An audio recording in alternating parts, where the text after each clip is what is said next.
bonjour, bon matin. Ça me fait plaisir d'être avec vous aujourd'hui. Aujourd'hui, on va discuter d'un des mythes, peut-être un tabou, le lien entre la créativité et l'intelligence artificielle. Pour plusieurs, la créativité est une de ces facultés uniquement humaines.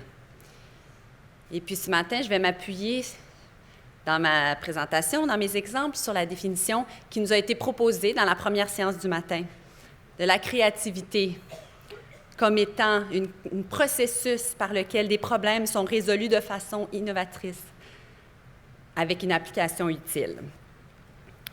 Pour certains, peut-être que le choix de conférence a été un peu difficile. On nous proposait d'un côté l'histoire de l'intelligence artificielle, de l'autre côté cette discussion sur la créativité. Je ne voulais pas que vous sentiez complètement comme ayant manqué quelque chose de l'autre côté. Donc, on commence du même point de départ, c'est-à-dire les débuts de l'intelligence artificielle. Le terme lui-même date de 1956. Une rencontre historique au collège Dartmouth aux États-Unis, nord-est des États-Unis. Autour de la table pour cette conférence étaient rassemblés plusieurs chercheurs, penseurs. Pendant 2 mois, ils se sont penchés sur la question. 2 mois, imaginez, sans téléphone, sans Internet, sans messagerie. Ils ont pu vraiment mettre en place les bases de la discipline. Autour de la table, il y avait Claude Shannon, en haut ici. Claude Shannon qui a démarré tout le domaine de la théorie de l'information, un des pères de l'informatique moderne. Il y avait Simon et Newell, 2 chercheurs qui ont fait des démarches par rapport à la planification, les systèmes de raisonnement logique. John McCarthy, qui était l'hôte de la conférence, un jeune John McCarthy à l'époque, qui avait rassemblé tous ces chercheurs-là, quelqu'un que j'ai eu la chance de rencontrer pendant mes propres études de doctorat quelques décennies plus tard. Et puis à ce moment-là, ils ont vraiment, d'une certaine façon, imaginé tous les concepts sur lesquels on s'appuie de nos jours. Plusieurs des idées avaient été élaborées quelques années auparavant, certaines par Alan Turing, qui est justement le sujet de l'autre conférence, qui nous avait proposé une conception, un test, à savoir si un agent intelligent vraiment réussissait à passer le cap de l'intelligence humaine. Quelques décennies avant ça, Ada Lovelace, la première personne à en fait écrire ce qui s'apparente à du code informatique. Certains d'entre vous qui ont peut-être fait des études plus du côté de la littérature la reconnaîtront comme la fille du poète anglais Lord Byron. Ada Lovelace, qui, en réaction avec son père qui l'avait abandonné, a poursuivi une éducation purement axée sur les sciences, les mathématiques, et ainsi s'est retrouvée à programmer, à écrire des instructions pour des machines développées par son ami, le scientifique, l'inventeur Charles Babbage. Alors, je commence ma présentation avec ce point de départ-là, entre autres, pour qu'on réalise ensemble que ce processus de création, d'invention prend, dans certains cas, de très longues années. Des idées qui sont élaborées 200 ans plus tard, finalement, retrouvent leurs applications plusieurs années plus tard. Donc, dans cette ère où il est de mise de faire toutes sortes de prédictions sur l'impact qu'aura l'intelligence artificielle, les bouleversements dans nos sociétés, dans le milieu du travail, dans notre monde, c'est important des fois de se poser et de voir que cette progression-là peut prendre de longues années, qu'elle est très difficile à prédire. Revenons-en à ce que c'est que l'intelligence artificielle. J'aime bien faire le parallèle avec l'intelligence humaine, qui est celle qui, d'une certaine façon, nous inspire. Dans notre domaine de recherche, on est souvent appelé à développer les modules de façon très distincte. On a certains chercheurs qui se penchent sur comment concevoir la mémoire dans un ordinateur, dans un robot, d'autres qui se penchent sur les questions de planification, sur les questions d'apprentissage, la compréhension du langage, la compréhension des images. La plupart des développements qu'on a vus jusqu'à ce jour en intelligence artificielle sont ainsi faits par silos. Tandis que dans l'intelligence humaine, on voit une intégration fluide de tous ces concepts. Un des défis qui nous reste comme chercheurs, c'est de vraiment comment réussir à arriver à une façon de travailler beaucoup plus homogène entre les différentes capacités. Notre développement de l'intelligence artificielle, qui date à peu près, je dirais, au niveau de l'informatique, avec l'ère moderne des ordinateurs depuis les années 1950-1960, a eu quelques périodes distinctes.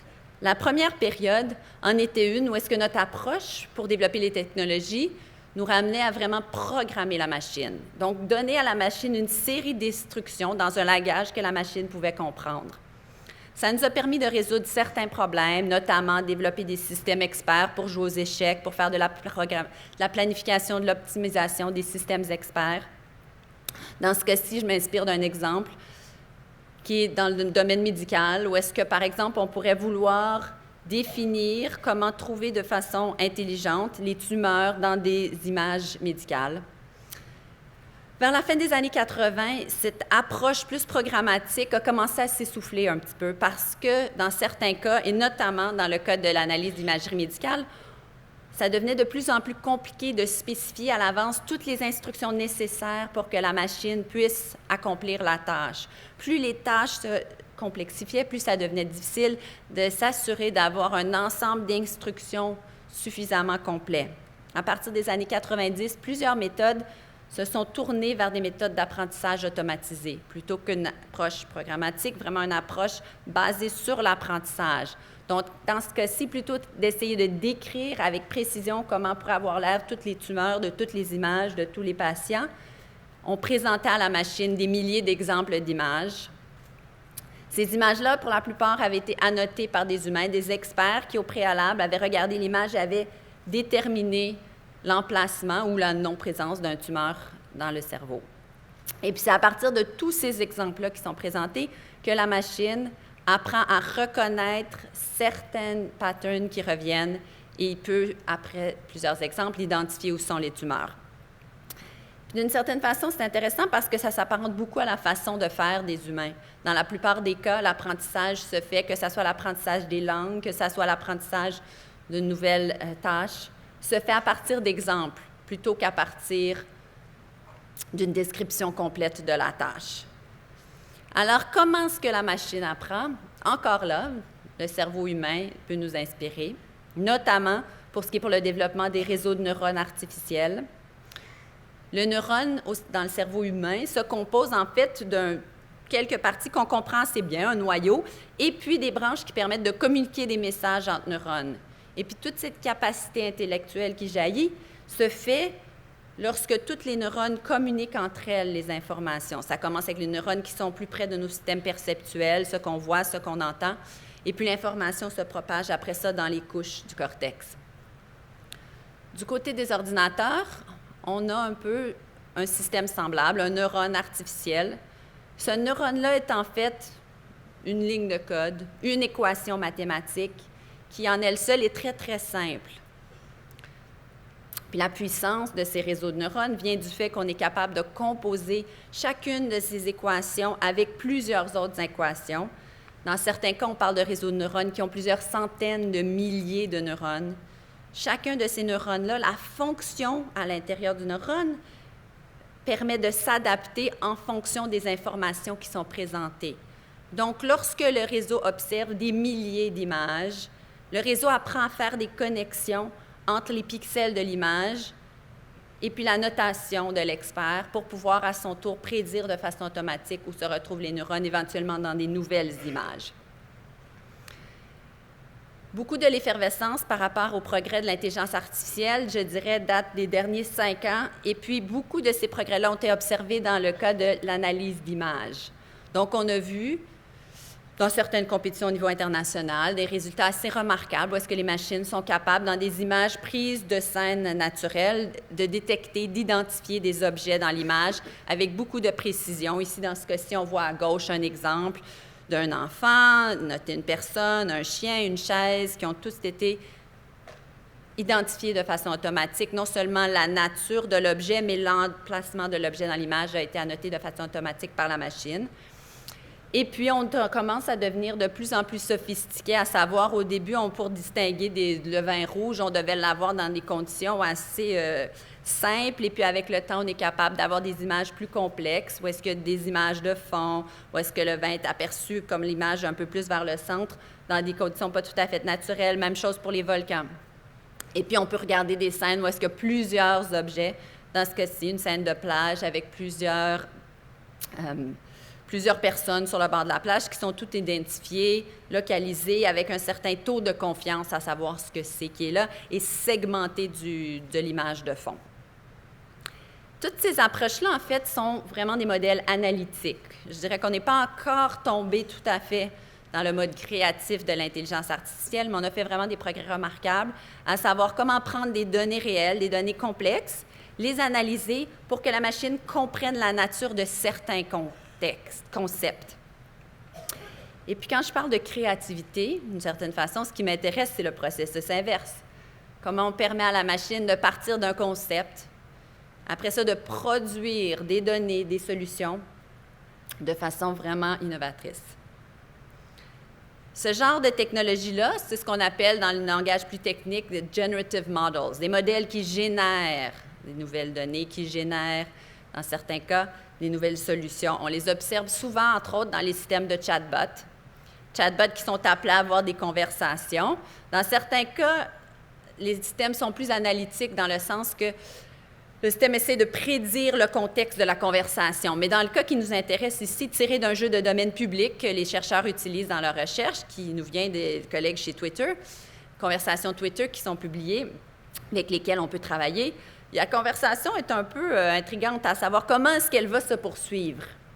Puis ce qui devient intéressant, et puis où je commence à parler de créativité, c'est que dans plusieurs des cas, pour ce genre de tâches-là, contraste avec les tâches que je vous ai montrées d'analyse d'image, pour ce cas-ci, si je vous demande dans la salle de compléter la conversation, toutes sortes de réponses vont jaillir. Il n'y a pas une seule réponse qui est uniforme. Et puis, il n'y a pas de bonne ou de mauvaise réponse. Pour le cas présent, voici la réponse qui était proposée dans le jeu de données. Quelles sont les chances que la machine aurait prédit exactement ça? Très peu. Quelles sont les chances qu'un d'entre vous a choisi exactement? Je vais vous demander à main levée, là. Est-ce qu'il y en a qui avaient exactement ça dans la salle? Probablement pas. Ce qui n'est pas pour dire que vous ne faites pas preuve d'intelligence ou de créativité ce matin, mais simplement pour souligner qu'on commence à utiliser de l'intelligence artificielle dans des tâches où est-ce que le rôle de l'algorithme n'est pas défini de la même façon, où est-ce qu'il y a beaucoup plus d'espace de possibilités. Et puis c'est là que, d'une certaine façon, la machine peut s'affranchir et établir sa créativité. On le voit aussi dans certaines analyses d'images. Donc, ce n'est pas seulement les chatbots. Dans ce cas-ci, la machine voit une image, doit l'analyser avec des techniques d'analyse, mais après ça, doit produire une description.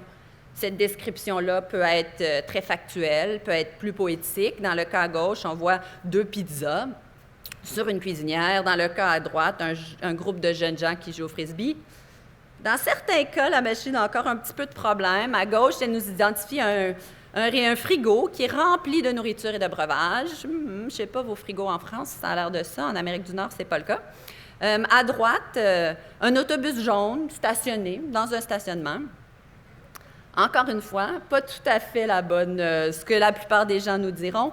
Ce qui est intéressant dans cet exemple-là, surtout celui à droite, c'est le fait que ça nous souligne comment les machines, en fait, produisent certaines de ces réponses-là. La plupart du temps, dans les exemples présentés, qui ont pu être observés par la machine, les objets gros, jaunes, dans une image, qui ont des roues, ce sont des autobus. Et donc, la machine tire ses propres conclusions à partir des patterns observés dans les données précédentes. On a vu beaucoup de développement de ce type de modèle génératif, je dirais, dans les derniers 2 ans, surtout dans la dernière année. Je présente ici des images, on les regarde, on a l'impression que peut-être qu'on les a vues dans une des revues plus populaires des dernières années. Et pourtant, 2 personnages complètement synthétiques. Il n'y a personne sur la planète qui a l'air de ça présentement. La machine a été entraînée à partir de millions d'images et puis a appris maintenant à synthétiser de nouveaux visages, comme elle peut synthétiser de nouveaux dialogues, comme elle peut synthétiser de la voix. Et donc, on voit maintenant que la qualité des images qui a vraiment changé là, dans le dernier 6 à 8 mois, c'est la qualité des images à haute résolution qu'on est capable de synthétiser. C'est intéressant de voir ce qui peut se faire aussi dans le domaine des images artistiques. 2 peintures des Van Gogh classiques, que sans doute vous avez vues plusieurs fois.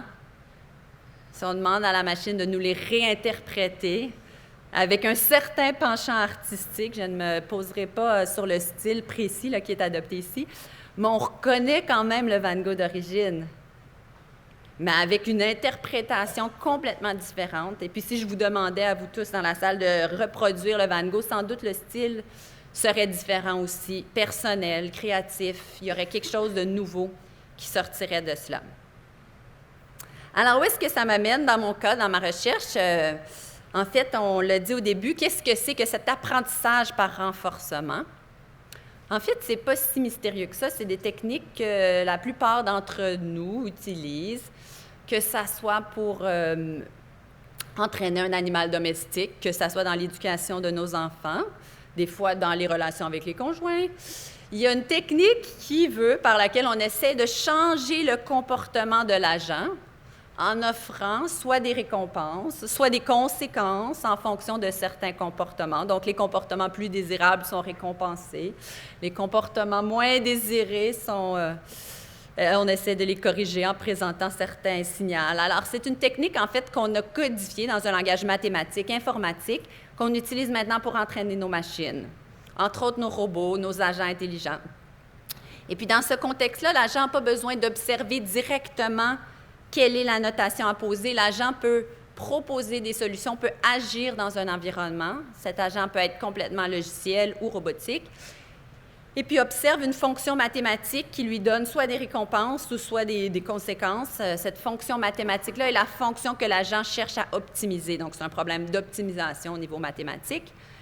Cette technique-là a été utilisée récemment vraiment pour développer des nouvelles solutions à plusieurs problèmes. On l'a vu dans le cas du domaine du jeu de Go, un jeu réputé comme étant stratégique et très difficile, plus difficile que les dames, les échecs, et qui a résisté aux techniques d'intelligence artificielle plus classiques, plus programmatiques pendant longtemps. Et puis récemment, on a vu vraiment la capacité de l'apprentissage par renforcement combiné avec l'apprentissage profond qui nous donnait des solutions qui permettaient d'arriver à un niveau de jeu qui était compétitif avec les meilleurs joueurs humains. Et puis même, je dirais que la machine a réussi dans plusieurs séquences de parties là, à dépasser les humains. De plus, très récemment, Facebook a produit une version publique. Les travaux originaux sur ce jeu de Go ont été faits par une équipe Google DeepMind à Londres. Puis récemment, Facebook a produit une version publique du jeu qui est maintenant disponible pour tous, distribué de façon open source à partir du début du mois de mai.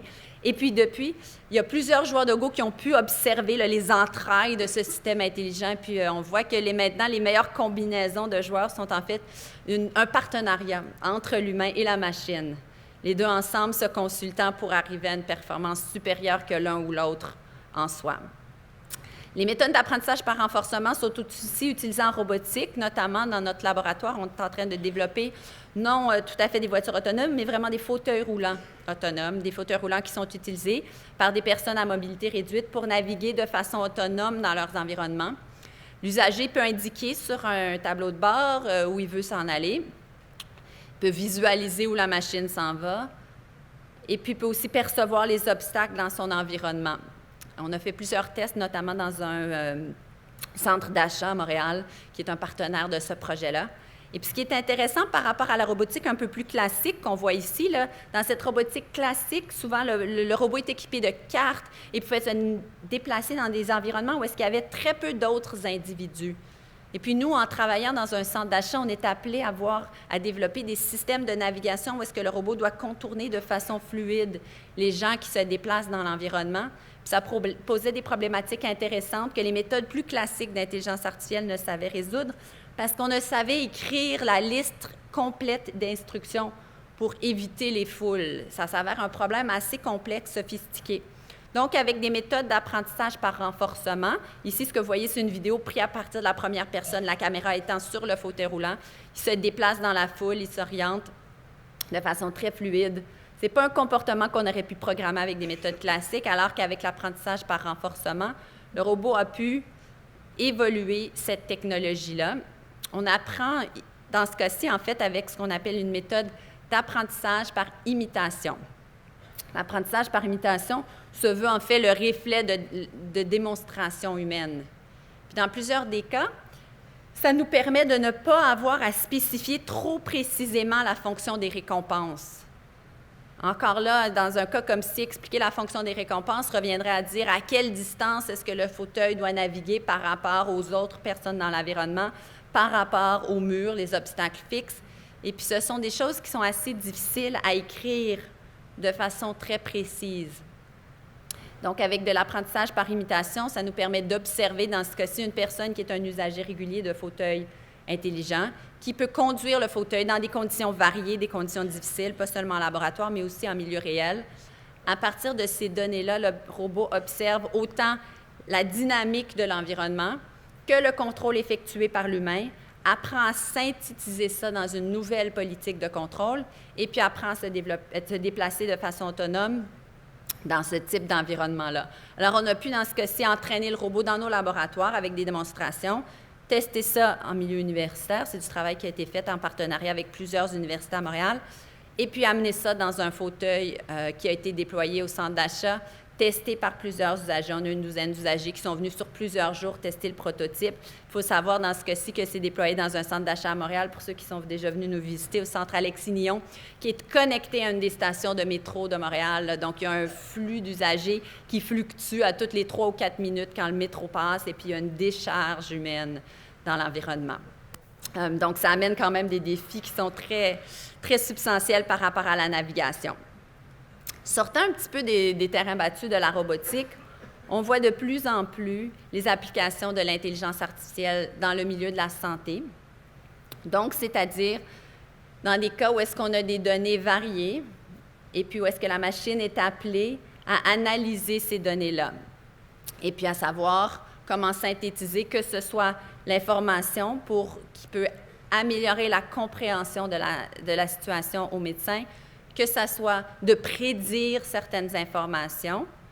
Mais quand on parle d'apprentissage par renforcement, on parle d'un système qui est capable de prendre des décisions et d'agir. Donc, aussi des systèmes intelligents qui sont déployés dans des situations de médecine où est-ce qu'ils peuvent, dans certains cas, justement prendre des décisions et puis agir là-dessus. Et puis, pendant les années que j'ai passées à McGill, j'ai eu l'occasion de travailler conjointement avec des chercheurs en neurosciences. McGill, depuis plusieurs années, a un pôle d'expertise, notamment en épilepsie, pour la compréhension de la maladie. Des chercheurs qui font vraiment des recherches fondamentales, savoir quels sont les mécanismes de cette maladie. L'épilepsie est une des maladies les plus prévalentes pour ce qui est des maladies neurologiques. À peu près 1% de la population mondiale qui souffre d'épilepsie. C'est une maladie assez complexe au niveau des mécanismes. Entre autres, on ne comprend pas tout à fait l'initiation, comment sont déclenchés les événements. Et puis, on ne comprend pas non plus tout à fait comment sont terminés certains des événements. Et donc, il y a toutes sortes de questions qui se posent par rapport au développement de traitements dans ce genre de maladie-là. La première piste de traitement, la plupart du temps, pour les gens qui souffrent d'épilepsie, en est une de médicaments. Il y a certains médicaments anticonvulsifs qui sont bien reconnus comme ayant des succès pour certains individus. La deuxième piste de solution pour plusieurs s'avère être une chirurgie. Donc, dans ces cas-là, il s'agit d'enlever une petite partie du cerveau qui est l'endroit où sont initiés les cas d'épilepsie. Dans certains patients où est-ce que ce point d'initiation-là est très bien localisé de façon précise et puis que ça s'avère être dans une zone du cerveau moins importante, c'est possible de procéder ainsi. Mais en fait, dans plusieurs patients, ce n'est pas le cas. Soit on n'est pas capable d'identifier exactement d'où partent les cas d'épilepsie, soit on n'est pas capable de le cerner et puis de protéger les tissus, les fonctions vitales du cerveau. Alors, dans ces cas-là, on a développé une troisième stratégie de traitement qui s'appelle le traitement par neurostimulation. Donc, dans le cas d'une neurostimulation, on est rendu au cas où est-ce qu'il y a une électrode qui est placée dans le cerveau, qui est implémentée et qui a la possibilité de déployer des chocs électriques directement à un endroit. Cette impulsion électrique, en fait, ce qu'elle fait, c'est qu'elle stimule certaines neurones autour de ça. Et puis ces neurones-là, en étant stimulés, ont une décharge, envoient un message aux autres neurones qui après se communiquent à travers le cerveau et se réverbèrent. Et puis donc, ce qu'on voit ici, en fait, c'est le genre de signal qu'on analyse avec notre ordinateur et puis qui est assez caractéristique des gens souffrant d'épilepsie. On a un événement au milieu ici, qui est vraiment la décharge de tout le cerveau, ce qu'on appelle une hypersynchronie du cerveau, c'est-à-dire que plusieurs des neurones, tous en même temps, décident d'envoyer des messages et puis il y a une congestion du système qui se passe dans ces événements-là.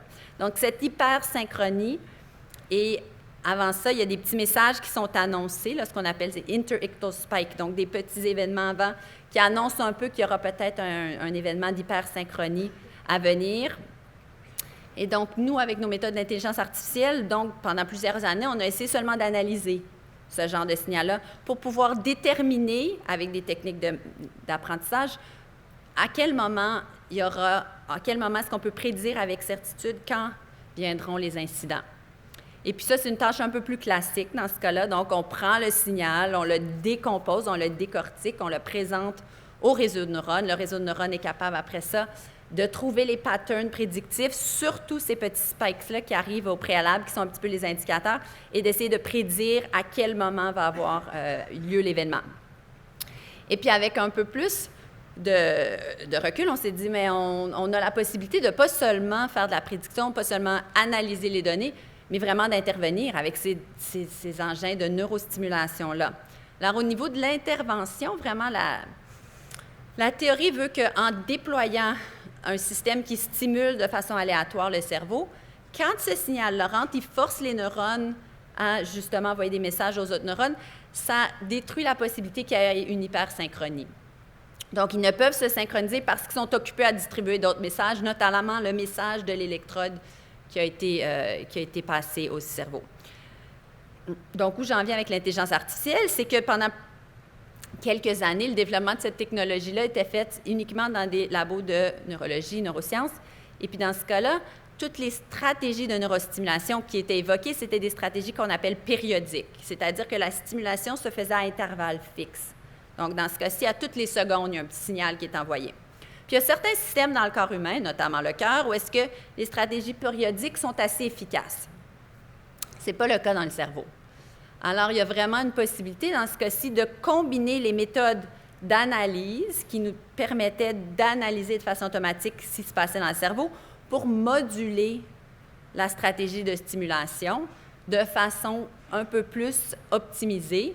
Et puis, dans ce cas-ci, si on retourne aux bases de l'apprentissage par renforcement, qui est cette fonction de récompense qu'on essaie d'optimiser, elle est assez facile à préciser dans ce cas-ci, c'est-à-dire on ne veut pas observer d'événements de ce type, de déflexion qui indique un événement épileptique. Et puis, en contrepartie, on ne veut pas trop stimuler non plus, parce que le déploiement de la stimulation, peut causer du dommage à long terme au cerveau, endommager les tissus où est-ce qu'est posée l'électrode, et de deux, ça nécessite il y a une pile dans ce cas-ci qui est placée à l'intérieur. Il faut une opération pour aller placer le système, donc avec les risques d'infection et ainsi de suite que ça pose. Donc, on veut, d'un côté, minimiser l'incidence d'événements, de l'autre côté, minimiser l'incidence de stimulation. Alors, quoi de mieux, justement, qu'un système d'intelligence artificielle pour nous permettre de faire ça? Donc, ce qu'on a ici, c'est un système de contrôle en boucle fermée, où est-ce qu'on voit en temps réel ce qui se passe. Tous les tests qui ont été faits à date dans ce projet-là sont faits avec des animaux. Dans un modèle in vitro d'épilepsie, on n'est pas tout à fait rendu à l'étape des essais cliniques humains, parce qu'il faut dire que le signal est branché et analysé directement dans un ordinateur. Cet ordinateur-là déploie un algorithme d'apprentissage et à partir de cet algorithme d'apprentissage, choisit une stratégie de stimulation en temps réel. Donc, il y a une période d'apprentissage où est-ce qu'au début, la technique de stimulation est aléatoire. On varie le timing entre les différentes impulsions pour voir l'effet essai-erreur, de savoir quel genre de patterns sont plus efficaces par rapport à tel genre d'observation. Et puis, au fil de cet apprentissage-là, une certaine stratégie est développée qui, justement, minimise l'incidence d'événements épileptiques et l'incidence de stimulation conjointement. Les techniques d'apprentissage qu'on utilise dans ce cas-ci sont basées sur des méthodes supervisées, mais ce qui en ressort, c'est une politique de contrôle optimale. Cette politique-là, je vous en donne un exemple ici. Le signal naturel qui est observé par l'ordinateur est en noir en haut. Et puis en bas, ce qu'on voit, c'est la stratégie de stimulation qui est déployée par le système. Dans ce cas-ci, c'est une politique assez complexe. on aurait eu de la misère, je crois, la plupart d'entre nous, de même que les docteurs en neurosciences, de développer ce genre de politique-là. Et puis c'est là où j'en reviens un peu à cette notion de créativité comme étant des solutions novatrices pour des problèmes difficiles qui ont des bénéfices réels. Donc, c'est-à-dire que la machine est capable d'apprendre que dans les phases préliminaires, c'est important dans certains cas d'augmenter la fréquence de stimulation pour vraiment prévenir la possibilité d'hypersynchronie du cerveau, dans certains cas d'accélérer la cadence. Et puis, dans la période après, où est-ce qu'on voit que l'épisode ou le risque d'épisode est passé, c'est possible d'espacer de plus en plus les stimulations sans avoir d'incidence négative sur le cerveau. Donc, c'est vraiment une politique, une solution à un problème qui a un niveau de complexité qui dépasse le genre de solution avec laquelle les humains auraient résolu le problème, qui nous permettent d'avoir une meilleure efficacité, tant une efficacité au niveau de réduire le nombre d'incidents qu'une efficacité au niveau de l'utilisation de la stimulation.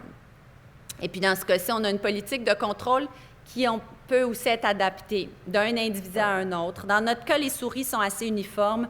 D'un animal à l'autre, vraiment, la stratégie ne change pas beaucoup parce que la nature du phénomène d'épilepsie est très, très semblable dans tous nos sujets.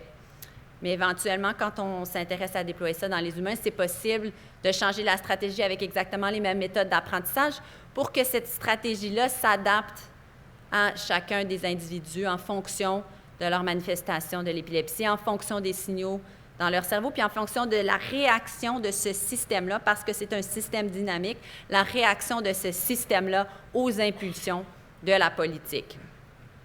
On a l'impression que l'apprentissage automatisé, l'apprentissage par renforcement aussi, ça prend toujours des milliers de données. Dans ce cas-ci, on avait accès à une douzaine d'animaux pour entraîner le système. Donc, cette première phase d'acquisition de données, c'est à peu près une douzaine d'animaux. Dans notre cas, c'est un modèle in vitro, donc on prend en fait une coupe du cerveau de l'animal qu'on pose dans une préparation. On a à peu près 4 heures pour enregistrer les données.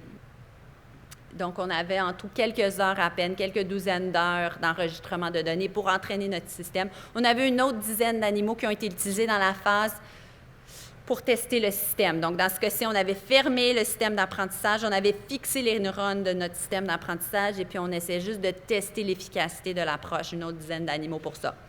Donc, alors que dans certains cas, l'IA se positionne vraiment à savoir comment analyser les masses de données qui sortent, il y a aussi plusieurs applications, notamment dans le domaine de la santé, mais dans d'autres domaines aussi, où est-ce qu'on est capable, avec relativement peu de données, de développer des stratégies intelligentes.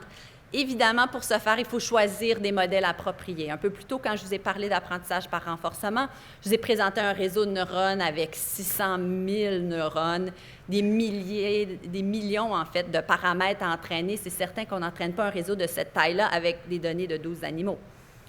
Donc, nous, on était plus dans des méthodes d'art de décision qui ont très peu d'hyperparamètres à optimiser, des fonctions beaucoup plus simples, en fait, qui ont pris cette décision. Mais même avec des fonctions simples, on réussit à avoir des décisions assez complexes, simplement parce que le signal qui rentre est un signal d'une complexité assez importante. Ceci dit, on s'intéresse quand même à plusieurs applications où est-ce qu'il y a beaucoup plus de données. On voit ici la courbe de création de données, c'est une prédiction. Là. En 2018, on est à peu près à la moitié du graphique ici, à ce point-ci. Les données dans ce graphique sont mesurées en zettabytes. Je ne vous demanderai pas combien il y a de zéros là-dedans, mais des zettabytes, je vous assure, c'est plus gros que des gigabytes, c'est plus gros que des pétabytes, des térabytes. Donc, on a, je crois, 21 zéros dans les zettabytes. Donc, c'est énorme, cette masse de données. 2018, on est à peu près ici. C'est la projection jusqu'en 2025.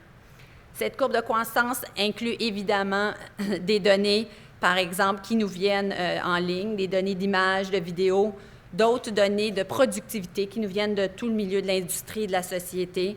Et puis des données de plus en plus, on voit le bleu foncé qui croît avec le temps, là, qui viennent des systèmes embarqués. Donc, des données qui nous viennent de toutes sortes d'engins, ce qu'on appelle le Internet of Things qui s'en vient. Donc, toutes ces données-là, en fait, ont beaucoup d'informations à nous révéler si on est capable d'aller chercher le secret dans les données. La progression de l'intelligence artificielle est en train de se faire dans plusieurs secteurs, dans tous les secteurs en fait. Et puis d'une certaine façon, déjà, les gens nous demandent où est-ce qu'on peut voir l'intelligence artificielle dans nos vies. Cette intelligence artificielle-là est là dans presque toutes vos interactions avec le monde digital, qui sont déjà à ce jour médiées par des systèmes intelligents, à savoir toute l'information qui vous est présentée, toute l'information que vous partagez, comment elle est partagée. Cette information-là est analysée. Présentement, plus des systèmes d'analyse, mais éventuellement va servir à créer des nouvelles solutions pour des problèmes importants. Dans ce mouvement-là, il y a quelques stratégies qui, je crois, sont importantes, à savoir comment on va faire avancer le progrès. Une de ces stratégies-là qui a été vraiment mise dans la culture et de mon laboratoire à l'Université McGill, mais aussi dans mon laboratoire chez Facebook AI Research, c'en est une d'une culture de la recherche qui est vraiment axée sur l'ouverture. Donc, dans un cas comme dans l'autre, les projets de recherche sont faits en mode collaboratif. Les résultats de la recherche sont partagés. Le code qu'on développe, tant dans notre laboratoire McGill que notre laboratoire Facebook, est partagé rapidement. Dans quelques semaines, le code est partagé en mode open source pour tout le monde, peut être accessible sur des sources comme GitHub. Les idées sont discutées de façon très ouverte avec des partenaires à travers la planète. Nos idées sont publiées dans des articles scientifiques, évidemment. Et puis, de plus en plus, on s'investit à produire des jeux de données publics, sécuritaires, qui assurent l'intégrité des données, mais des jeux de données qui font avancer les sciences. Et puis, je vous ai parlé des jeux de données Twitter parce qu'on utilise ces jeux de données qui nous viennent d'une autre compagnie. On produit nous-mêmes des jeux de données basés sur les images, basés sur la robotique, qui sont partagés avec des groupes de recherche à travers le monde. Puis d'une certaine façon, cette notion d'ouverture nous permet tous d'avancer ensemble, d'avancer plus rapidement et évidemment de voir les impacts qui se distribuent dans plusieurs autres secteurs, pas seulement le secteur de la technologie. Cet esprit de collaboration-là, c'est aussi un qui est cultivé dans nos laboratoires. Alors, je finis ça vraiment en remerciant tous ceux qui n'ont pas eu le privilège de venir au Louvre aujourd'hui à Paris, qui restent dans nos laboratoires de recherche à Montréal et puis qui continuent de faire avancer la science pour le bénéfice de tous. Merci.